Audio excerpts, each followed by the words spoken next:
Good morning, dear student. Welcome to our channel Gayatri School shunt. आज अपन 10th class की science के physics के portion के अंदर विद्युत धारा के लेक्चर नंबर 11 के साथ में हैं। और आज अपन कंटिन्यू करने वाले हैं विद्युत धारा के चुंबकीय प्रभाव से। कल अपन ने विद्युत धारा का तापीय प्रभाव देखा था। आज अपन को देखना है विद्युत धारा का चुंबकीय प्रभाव। अब देखिए, विद्युत धारा के चुंबकीय प्रभाव को स्टार्ट करने से पहले देखिए तो शुरुआत के अंदर क्या देखा था। विद्युत धारा कैसे प्रवाहित होती है। आवेशों के प्रवाह के कारण विद्युत धारा प्रवाहित होती थी। अब जब आवेश गतिशील अवस्था में होता है, अब मान लेते ये आवेश है Q। अगर स्थिर आवेश है तो इसके आसपास कौन सा क्षेत्र होगा, विद्युत क्षेत्र। अगर आवेश कुछ कांस्टेंट वेलोसिटी के साथ में, ठीक है, गतिशील है, तो इस विद्युत क्षेत्र के साथ साथ इस आवेश के चारों ओर चुंबकीय क्षेत्र भी उत्पन्न होता है, ठीक है। और इस चुंबकीय प्रभाव को अपन को पढ़ना है। इस विद्युत धारा के चुंबकीय प्रभाव को दिया था हेनरी और स्ट्रैड। इसने बताया था विद्युत धारा का चुंबकीय प्रभाव। इसने देखा कि किसी चालक तार को एक बैटरी के साथ में जोड़ा और बैटरी के साथ में जोड़ने के पश्चात उसमें धारा प्रवाहित होगी और धारा प्रवाह के कारण उस चालक तार के पास कोई चुंबकीय सुई रख दी जाए तो वो चुंबकीय सुई विक्षेपित हो जाती। विक्षेपित तभी होगी जब उसके पास कोई अन्य चुंबकीय क्षेत्र आए, ठीक। अब इसके पहले प्रयोग को देखें और स्टेट ने क्या प्रयोग किया था, फिर अपन इसके चुंबकीय क्षेत्र क्या है, इसके डायरेक्शन क्या है, इसके बारे में बात करेंगे। इसने देखा कि ये अपने पास एक बैटरी है माइनस प्लस और एक कुंजी लगाई और इसको अपन एक धारा नियंत्रक के RH और यहाँ से अपने पास एक चालक तार को इसने ये मान लेते एक चालक तार और इसको इसमें धारा का प्रवाह किस दिशा में होगा। अब देखिए, इस चालक तार के पास में आपको क्या रखना, चुंबकीय सुई। मान लेते हैं चुंबकीय सुई है। इस पॉइंट के अबाउट ये क्या करिए, रोटेट करेंगे ऐसे, या तो ऐसे घूमेंगे या ऐसे घूमेंगे। ये इसका फॉर नॉर्थ साइड, ये हमेशा चुंबकीय सुई नॉर्थ टू साउथ रहती है क्योंकि पृथ्वी भी एक तरह से क्या है, चुंबक है, नॉर्थ टू साउथ रही। अब इसमें कोई जब धारा प्रवाहित नहीं होगी तो ये चुंबकीय सुई विस्थापित नहीं होगी क्योंकि अपन ने यहाँ पे कुंजी लगाई नहीं तो इस सर्किट के अंदर धारा प्रवाहित नहीं होगी। धारा प्रवाहित नहीं होगी तो ये चुंबकीय सुई विक्षेपित नहीं होगी। इसने फर्स्ट तीनों स्टेज में बात की। दूसरे स्टेज में देखा कि वही बैटरी को मान लेते हैं, ये बैटरी है, ये कुंजी अपन ने लगा दी। सेम प्रोसेस 3 स्टेज में किया, माइनस प्लस बैटरी कुंजी को K से और अपन ने ये चालक तार को ऐसे जोड़ दिया। अब इसमें धारा का प्रवाह पॉजिटिव टू नेगेटिव, इस दिशा में I धारा प्रवाहित होगी। अब ये चुंबकीय सुई होगी वो कुछ इस प्रकार विस्थापित, अर्थात इस चालक तार के आसपास कोई ऐसा फील्ड उत्पन्न हुआ है जिसके कारण चुंबकीय सुई विस्थापित। इसने देखा कि चुंबकीय सुई इसी दिशा में इस प्रकार क्यों हुई, ऐसे भी तो हो सकती थी। फिर इसने देखा कि इसकी धारा की डायरेक्शन को चेंज किया जाए, ठीक है। बैटरी की डायरेक्शन को चेंज किया। बैटरी की डायरेक्शन जैसे यहाँ से अपन थर्ड स्टेज ये कुंजी लगे और यहाँ पे अपने पास कुछ ये पॉजिटिव ये नेगेटिव। तब देखा कि चुंबकीय सुई है वो इस प्रकार से घूमेगी,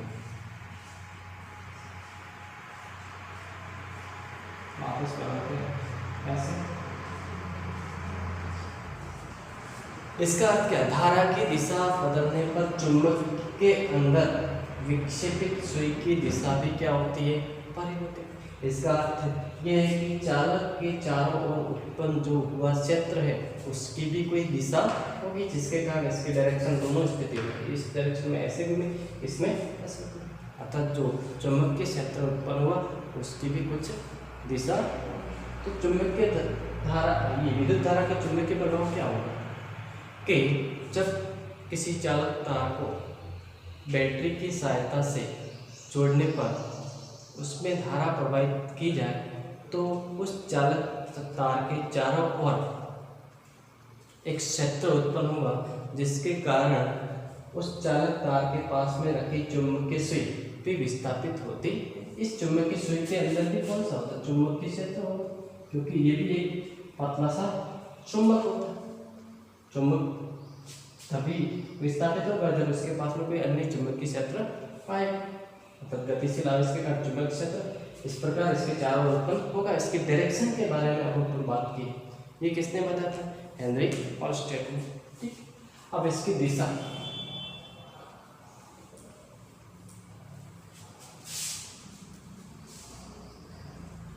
कहीं जगह लिखा ये भी आता है कि चुंबकीय क्षेत्र का मात्रक हमारे पास ऑलस्टेड भी है। ठीक, अब देखेंगे इसका दिशा की।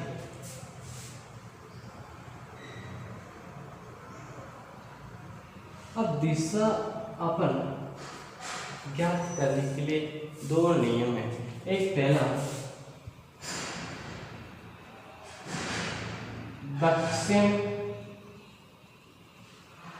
हस्त का नियम, और सेकंड है अपने पास दक्षिणावर्ती पेंच का नियम। दक्षिण हस्त का नियम, दक्षिण मतलब राइट हैंड रूल,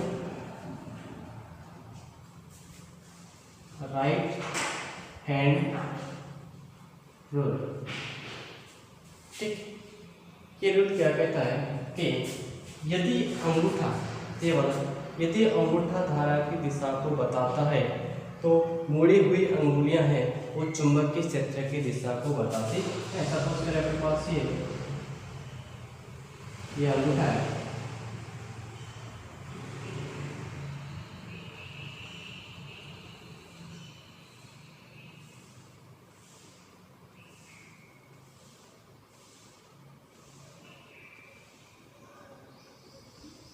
तो ये अपने पास, ये अगर ये बता रही है डायरेक्शन ऑफ धारा की दिशा, तो ये मुड़ी हुई अंगुलियां इस प्रकार, ये कौन सी बताएगी? चुंबकीय क्षेत्र की दिशा को व्यक्त करती है।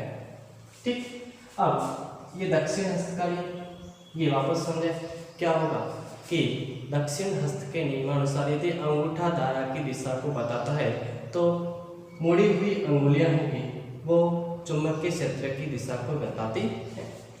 अब दक्षिणावर्ती पेंच का नियम क्या है? इसमें पेंच पर है, जैसे ये पेंच होगा,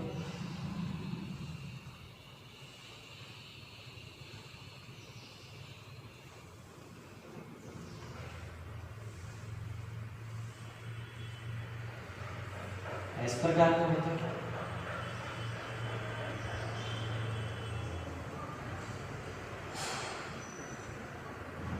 ऐसा देखो, इसको अगर अपन ऐसे समझे, इसको मैं क्लॉकवाइज डायरेक्शन में घुमाया था, जिस प्रकार जैसे भी घुमाए कि अगर पेंच की नोक के जाने की दिशा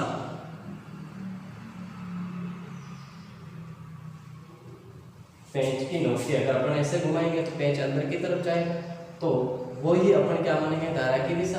तो जिस साइड में अपन उसको घुमा रहे हैं वो दिशा कौन सी होगी? चुंबकीय क्षेत्र की दिशा। तो अपने पास दोनों नियम से अपन क्या करना है? ज्यादा आसान कौन सा रहेगा? दक्षिण हस्त का नियम। ठीक है,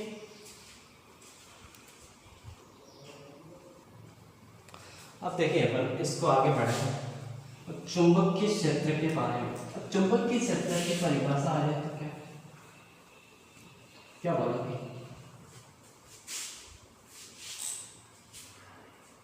चुंबकीय क्षेत्र क्या किसी चुंबक के चारों ओर का वह क्षेत्र जिसके अंदर अन्य चुंबकीय पदार्थ लाने पर और उसको आकर्षित करेगा या प्रतिकर्षित करेगा, उसको अपन कहेंगे चुंबकीय क्षेत्र। अब चुंबक के बारे में समझते हैं।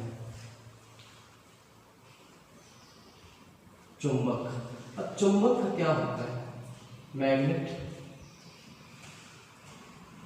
मैग्नेट को समझे अपन। अब चुंबक जो बनता है वो फेरोमैग्नेटिक मटेरियल का, लोह विद्युत पदार्थ, लोह विद्युत पदार्थ का बनता है।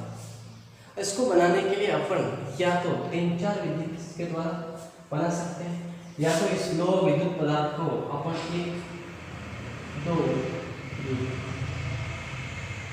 हाई वोल्टेज के बीच, पॉजिटिव और नेगेटिव चार्ज के बीच में, बैटरी के बीच में इस क्षेत्र के बीच में रख दिया जाए तो ये जो इसके अंदर लोह विद्युत पदार्थ है वो इनके डोमेन के अंदर सेट हो जाएंगे। एक साइड में इसके ध्रुवित हो जाएंगे। क्या बनेंगे? ध्रुवित। एक साइड बनेंगे नॉर्थ साइड, दूसरी साइड क्या बनेगी? South side. ठीक, दक्षिण पोल और उत्तर पोल। ठीक, इस प्रकार के ध्रुव बन जाते हैं। विद्युत क्षेत्र के अंदर रखो या हाई वोल्टेज इसके बीच में। अब आपको पता है कि चुंबक को अगर अपन तोड़ेंगे तो इसके चुंबक के गुण खत्म हो जाते हैं। क्यों? क्योंकि चुंबक को अगर पछाड़ेंगे या तोड़ने के कारण उसके अंदर क्या होगा? इसके डोमेन के अंदर चेंज होगा। जो अपन ने हाई विद्युत क्षेत्र के अंदर रखा था तब उसका जो डोमेन बना था वो डोमेन क्या होगा? चेंज हो जाएगा। ठीक, जो पोल्स बने हुए थे वो चेंज हो जाएंगे, जिसके कारण अपन अब चुंबक देखें, ये वाला एक चुंबक मान लेते हैं, इसका एक पोल होगा नॉर्थ, दूसरा साउथ।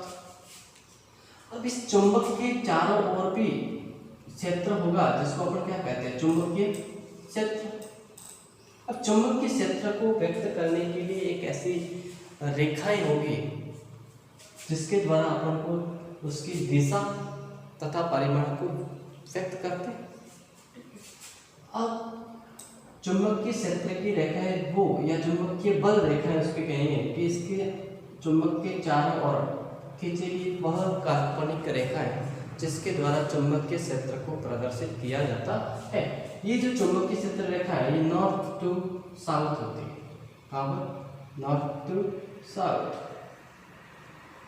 इस प्रकार, और तल के होती है हमेशा जैसे इस प्रकार की होती है, वैसे इस प्रकार ये यहाँ वापस पाना, जैसे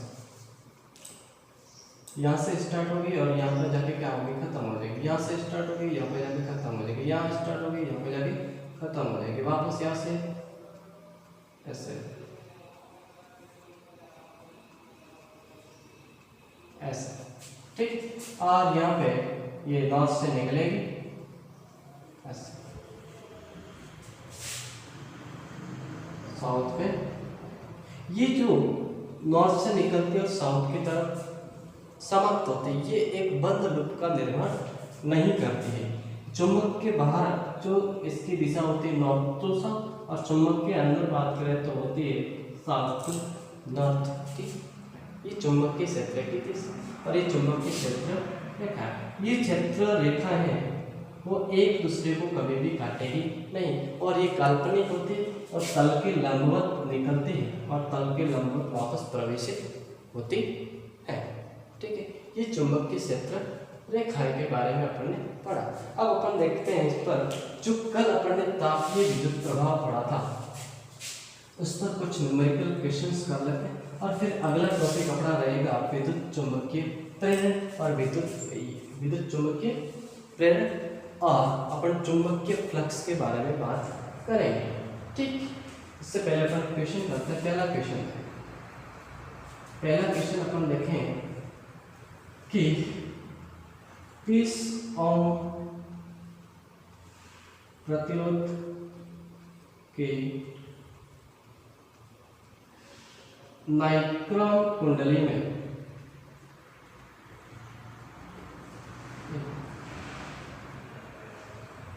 दस एम्पियर की धारा 5 मिनट तक प्रवाहित किए जाए तो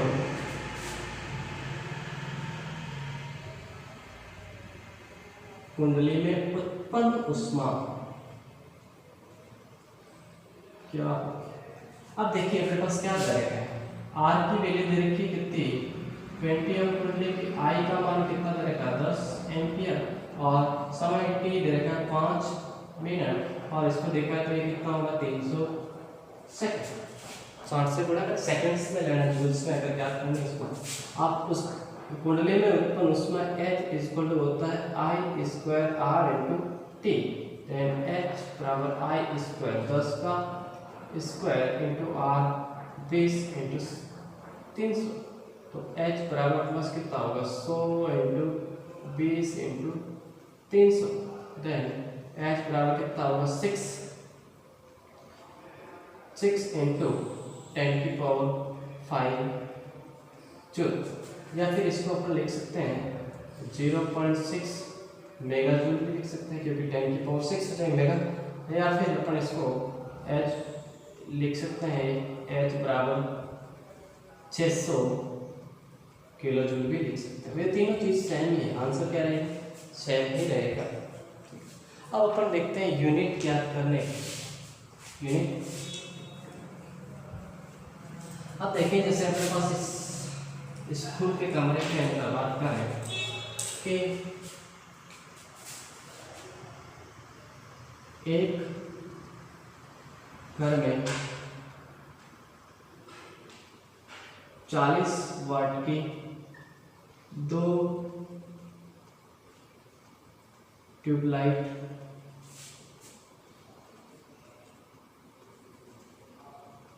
तथा 60 वाट के 2 फैन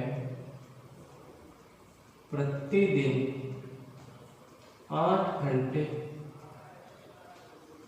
चलते हो तो 60 वाट के 2 फैन प्रतिदिन 8 घंटे चलते हो तो 30 दिन की विद्युत खर्च क्या है। जैसे अब यूनिट में ज्ञात करने के लिए आपको पता है विद्युत खर्च अगर यूनिट में देखें केवल एक दिन है तो यहाँ पे होती है शक्ति किस में लेंगे वाट में, समय किस पे लेंगे घंटे में, और अपन 1000 से क्या करेंगे अपन डिवाइड करेंगे क्योंकि एक यूनिट होती है वो 1 kilowatt hour, 1 kilowatt hour, watt hour तो ये हो गया और किलो के लिए अपन 1000 का क्या करेंगे डिवाइड करेंगे। अब देखें दोनों की जोड़नी पड़ेगी। पहले अपन ट्यूबलाइट की देखें, ट्यूबलाइट की एक दिन की कितनी आ जाएगी 2 इंटू 40 और फैन की कितनी हो जाएगी 2 इंटू 60, तो ये कितना होगा 80 और 120, तो कुल खर्च कितने होगी 200 वाट इंटू होगा 200 वाट इंटू, तो एक दिन की कितनी हो जाएगी विद्युत खर्च, एक दिन की विद्युत खर्च यूनिट में बराबर 200 हो गया, दोनों गुणा करके अपन देखा और अपन 1000 तो कितना आएगा 0.2 यूनिट आएगा एक दिन में। तो एक दिन का इतना है तो 30 दिन का विद्युत खर्च क्या होगा, तो 0.2 इंटू 30 तो कितना होगा 6, कितना आएगा एक महीने के अंदर या 30 दिन के अंदर 6 यूनिट आएगा। कभी कभी आपको माह भी दे देते हैं, जैसे यहाँ पे दे दिया आपको जनवरी का, किसका, जनवरी का, तो आपको कितने का याद करना पड़ेगा, 31 का। जैसे फरवरी दे दिया, फरवरी 2020 का, तो लीप ईयर और वो भी देखना पड़ेगा, 28 दिन है या 29 दिन। कुछ इस प्रकार के क्वेश्चन भी आपको देखने को मिल सकते हैं, ठीक है।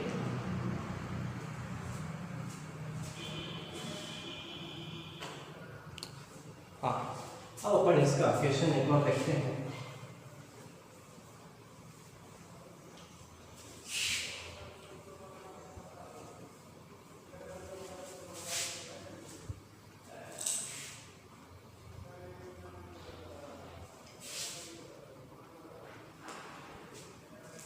कि एक किसी उपकरण को मानते हैं, किसी उपकरण को 40 वोल्ट की बैटरी से जोड़ने पर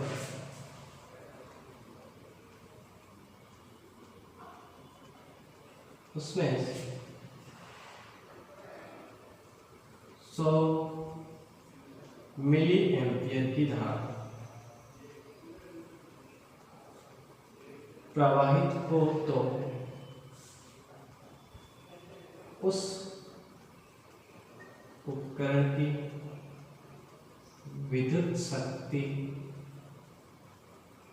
क्या होगी।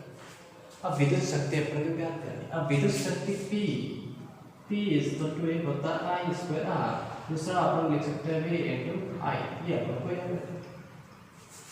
और इसका मात्रक किसमें लेंगे, वाट। अपन को यहाँ पे दे रखा है V एंड I, तो मान रखेंगे पहले V कितना दे रखा है 40, I कितना दे रखा है 100 मिली, मिली का मतलब होता है 10 की पावर -3, तो ये रखती है P equal to V I 40 into 100 into 10 की power -3 and P equal to 4 watt, कि 4 वाट का वो उपकरण होगा। इसके अंदर अगर उसको 40 वोल्ट की बैटरी से जोड़ेंगे तो उसको 100 मिली एम्पियर की धारा प्रवाहित होगी, ठीक है। ये अपने पास कुछ क्वेश्चंस, इसमें भी बहुत क्वेश्चंस आते हैं, अपन कुछ क्वेश्चन कर पाएंगे, कुछ क्वेश्चंस आप देखते रहे।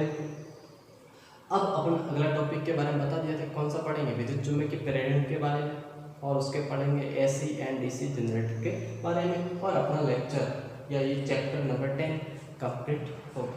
धन्यवाद।